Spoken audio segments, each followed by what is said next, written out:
তাহলে আমাদের এনভায়রনমেন্ট এখন রেডি। আমরা যে এনভায়রনমেন্টে কাজ করব, যতটুকু কাজ করব ততটুকু আশা করি জানলাম। এখন আমরা শুরু করি। তাহলে আমরা প্রথমে দেখলাম আমাদের কি কি ডাটাবেজ আছে। বাই ডিফল্ট এই ডাটাবেজগুলো আমাদের সিস্টেমের সাথে এসেছে, সার্ভারের সাথে, যেগুলো আমাদের এসেনশিয়াল। এখান থেকে কোনো কিছু ডিলিট করা যাবে না, এখানে কোনো হাত দেওয়াই যাবে না, এটা মনে রাখতে হবে। ওগুলো বাই ডিফল্ট। ওকে।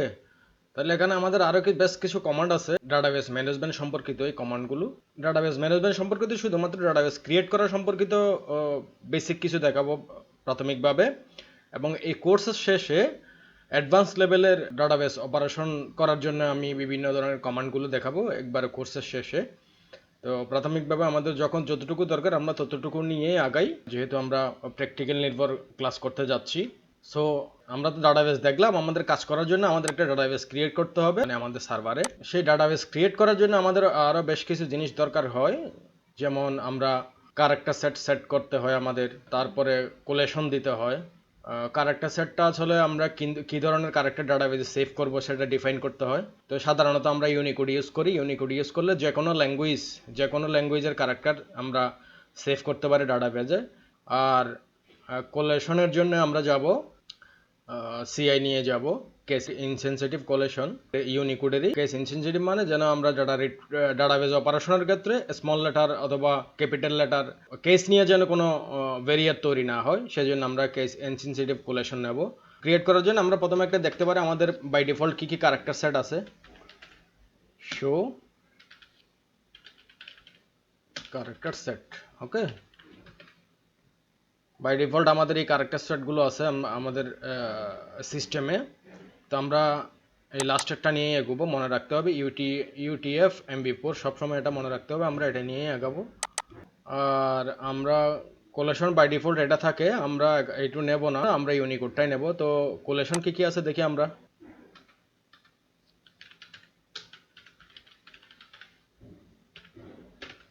ওকে, এই কোলেশনগুলো আমাদের ডিফল্ট আছে, তাইলে আমরা এখান থেকে যে কোনো একটা কোলেশন নিয়ে যেতে পারি। কিন্তু আমরা যে আগেই বলেছি ইউনিকোড এবং সিআই নিয়েই যাব আমরা। এই যে এটাই নেব, ইউটিএফ এমবি4 ইউনিকোড সিআই। ওকে। তাহলে আমরা লিখে রাখি। কিছু বিষয় আপনাদের জানার জরুরি, সেটা হচ্ছে যে মাইএসকিউএল আপনি সিনট্যাক্সগুলো আপনি ছোটো হাতেরও লিখতে পারেন অথবা বড় হাতেরও লিখতে পারেন। ওকে।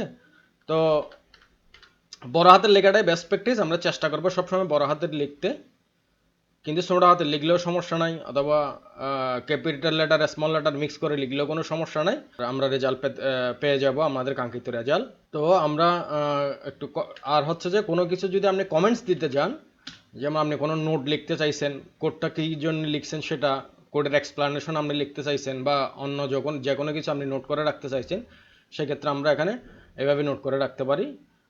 জাস্ট একটা আমাদের দুইটা হাইফেন দিতে হবে, তারপর আমি যা লিখবো তাই হচ্ছে যে কমেন্টস হিসাবে ইউজ হবে। যেমন আমি লিখতে পারি, আমি ক্যারেক্টার সেট ইউজ করতে যাচ্ছি UTF-8 MB4, এটা ইউজ করবো আমরা ক্যারেক্টার সেট হিসাবে। এটা ছোটো হাতেরই লিখি, MB4। ওকে। আর আমরা কোলেশন হিসাবে ইউজ করব হচ্ছে যে ওই UTF-8 MB4 underscore Unicode underscore কি আছে আমাদের এখানে, সিআই মিনস কেস ইনসেনসিটিভ। আমরা এটা নেব হচ্ছে ক্যারেক্টার সেট হিসাবে নেব এটা।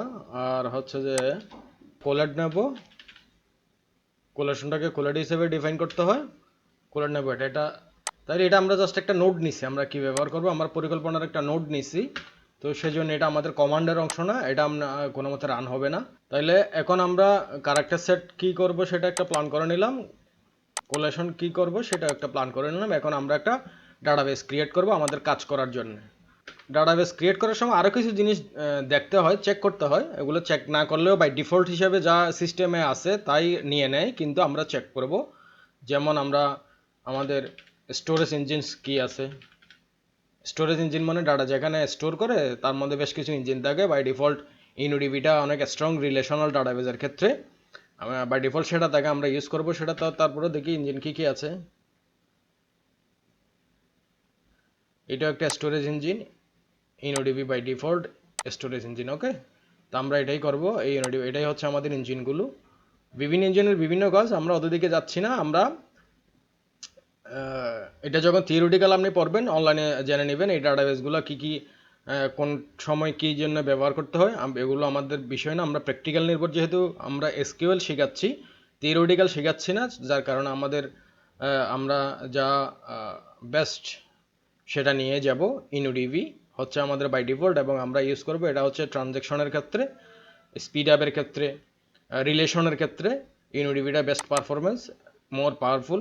এই স্টোরেজ ইঞ্জিনটা আমরা ইনুডিবি নিয়ে যাব। তাহলে আমরা নেব কি, আমরা ইঞ্জিন নিচ্ছে হচ্ছে ইনুডিবি। ওকে, এরপরে আমরা দেখতে পারি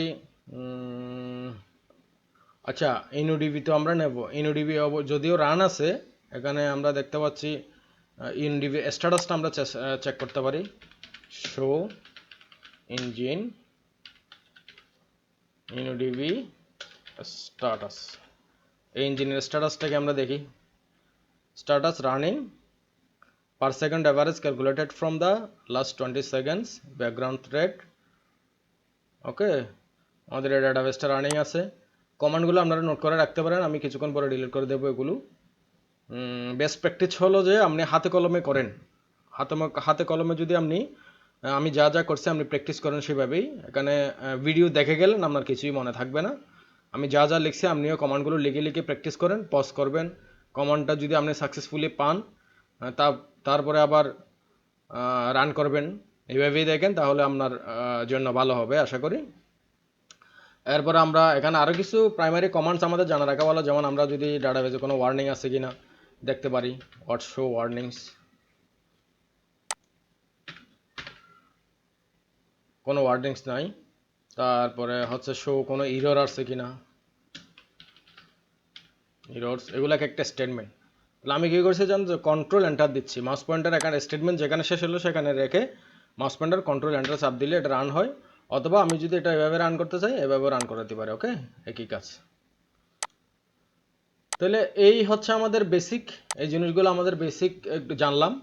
এরপরে অ্যাডভান্স লেভেলের ডাটা ম্যানেজমেন্ট সম্পর্কিত যে কমান্ডগুলো আছে সেটা আমরা এই সিরিজের শেষে দেখাবো, সেটা তো বললামই। তাহলে আমরা যাবো এখন একটা ডাটাবেস ক্রিয়েট করার জন্যে। তাহলে আমাদের এগুলো দরকার নেই, আমরা এটা ডিলিট করে ফেলে আমাদের কমেন্টটা শুধু রাখি। তাহলে আমাদের ক্রিয়েট ডাটাবেস ক্রিয়েট করার জন্য আমরা বড় হাতে লিখি ক্রিয়েট ডাটাবেস। ওকে, তাহলে আমরা কি ডাটাবেস ক্রিয়েট করবো, একটা ডাটাবেসের নাম দিই। এটা আমরা বড় হাতে লিখতে পারি, ধরেন ফ্লাইট ম্যানেজমেন্ট। ওকে, এই হচ্ছে আমাদের ডাটাবেসের নাম দিলাম। এরপরে এখন এটুকু কিন্তু আমার ডাটাবেস ক্রিয়েট হবে, সেটাতে আমি পরে যাচ্ছি। আগে আমাদের যা দরকার তাই নিয়ে আমরা একটা ডাটাবেস স্ট্যান্ডার্ড প্র্যাকটিস করি। ক্যারেক্টার সেট আমরা কি বলছিলাম, UTF MB4, এটা এখানে লিখলেও সাজেস্ট করবে। তারপর আমরা কোলেট কি নেবো বলেছিলাম, এটা লিখলে এখানে আসবে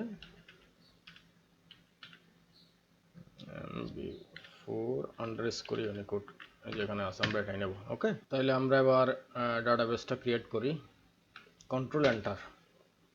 তাহলে এখানে আমাদের কি বলছে নিচে, ক্রিয়েট ডাটাবেস, এটা গ্রিন টিক চিহ্ন, মানে এখানে কোনো এরর নেই, আমাদের কমান্ডটা রান হয়েছে সাকসেসফুলি, 1 রো এফেক্টেড। ওকে, তাহলে আমরা এখন এখানে একটা রিফ্রেশ বাটন আছে, দেখি রিফ্রেশ বাটনে চাপ দিয়ে দেখি আমাদের ডাটাবেসটা ক্রিয়েট হয়েছে কিনা। ইয়েস, এক্স্যাক্টলি ফ্লাইট ম্যানেজমেন্ট, আমরা এখানে যে নাম দিয়েছিলাম সেখানে সেই ডাটাবেসটা আমাদের ক্রিয়েট হয়েছে। তাহলে আমরা তো ডাটাবেস ক্রিয়েট করে শিখলাম। সাপোজ ধরুন আমি ডাটাবেসটা এখন ডিলিট করতে চাই, আমি কি করব, ড্রপ ডাটাবেসের নেম। ওকে, এটা দেব, কন্ট্রোল এন্টার, ডাটাবেস ডিলিট হয়ে গেছে, ডাটাবেসটা নাই। তাহলে বাই মিস্টেক আমরা ডাটাবেসটা ডিলিট করে ফেলছি। তার মানে কি, আপনাকে ড্রপ কমান্ড ইউজ করার সময় সবসময় সতর্ক থাকতে হবে আপনি ড্রপ কি করতে যাচ্ছেন। এটা দিয়ে একবার ড্রপ হবে মানে আপাতত যে সেটিংস আছে এই সেটিংসে আপনি এটা ব্যাক পাবেন না। ব্যাক পাওয়ারও সিস্টেম আছে, সেটা আমরা স্টেপ বাই স্টেপ জানবো। ড্রপ কমান্ড রান করার সময় আপনাকে খুব সতর্কতার সাথে ড্রপ কমান্ডটা রান করতে হবে। ডাটাবেসটা ডিলিট করে ফেলছি, আমাদের এটা আবার ক্রিয়েট করতে হবে। আমরা ক্রিয়েট করি, ক্রিয়েট ডাটাবেস, এতটুকু আমাদের ডাটাবেস ক্রিয়েট হবে। ডাটাবেস ক্রিয়েট হয়ে গেছে, আমি কিন্তু এখন এতটুকু দিই নাই, শুধু এতটুকু দিয়ে আমার ডাটাবেসটা ক্রিয়েট হয়েছে। ওকে, ক্রিয়েট হয়েছে, কিন্তু এখানে কি সমস্যা আছে, আমার এগুলো কি নিয়েছে, এগুলো হচ্ছে যে আমাদের সিস্টেমটা যখন এসেছে এই সিস্টেমে বাই ডিফল্ট কিছু ক্যারেক্টার সেট কোলেট সেট করা থাকে, সেগুলো সে নিয়ে নিছে। তো সেটা দেখার জন্য আমরা কি করব, আমরা সেটা দেখি কি কি নিছে। তাহলে কি কি নিছে দেখার জন্য আমরা লিখব show create database flight management. দেখি কি কি নিছে। এখানে নিচে হচ্ছে যে ডিফল্ট ক্যারেক্টার সেট নিয়েছে ইউডিএফ এমবি4 আর কোলেট ইউডিএফ এমবি4 0900 AICI। তো AICI এটা নিয়ে আমরা অনেক সময় কনফ্লিক্টে পড়তে পারি, যার কারণে আমরা ওটার দিকে যাব না, আমরা এটা চেঞ্জ করব, আমাদের এটা দরকার নেই। তার মানে বাই ডিফল্ট একটা নিচ্ছে, সুতরাং আমাদের এখন এটা অল্টার করতে হবে আর কি, আমাদের এখন এটা আমরা এগুলো চেঞ্জ করব। তাহলে অল্টার করার জন্য আমাদের কি করতে হবে, মানে চেঞ্জ করার জন্য ডাটাবেসটাকে আমি অল্টার করছি, অল্টার ডাটাবেস ফ্লাইট ম্যানেজমেন্ট। আমি এখন কি করব, আমার যা দরকার ছিল আমি সেট করে নাই। তাহলে আমরা ক্যারেক্টার সেট দেবো, সুইচ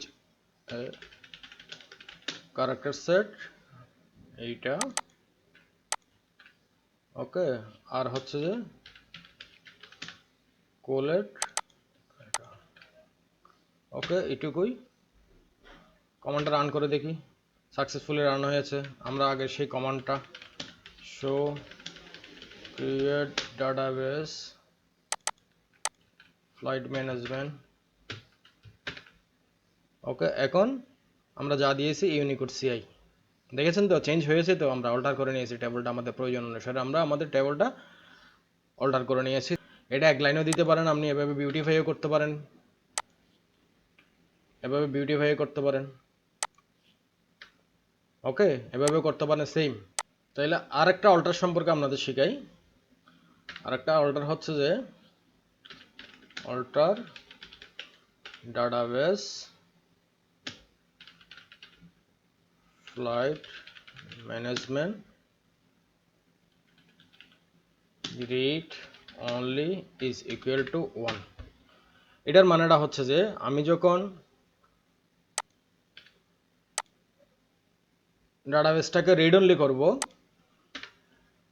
রিড অনলি 1 মানে এই ডাটাবেসটা শুধুমাত্র রিড করা যাবে, এখানে কোনো ডাটা ডিলিট করা যাবে না, ডাটা এন্ট্রি করা যাবে না, আপডেট করা যাবে না, কোনো কিছুই করা যাবে না, শুধুমাত্র রিড অনলি হবে।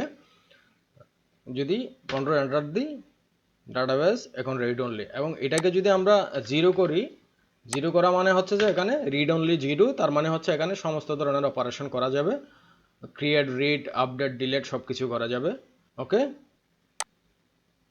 তাহলে আমরা এখন ডাটাবেসটা দেখি আবার, show create database flight management, okay. কি কি আছে আমাদের, ডিফল্ট এনক্রিপশন অ্যান্ড, ওকে, যা যা দিয়েছে আমরা পেয়ে গেছি। আমাদের ডাটাবেস এখন আমাদের পরবর্তী কাজ করার জন্য রেডি। তাহলে আমরা পরবর্তী ভিডিওতে শিখব আমরা এই ডাটাবেস নিয়ে কি কি করতে পারি, সেটা শিখব। স্টে টিউন টিল দেন।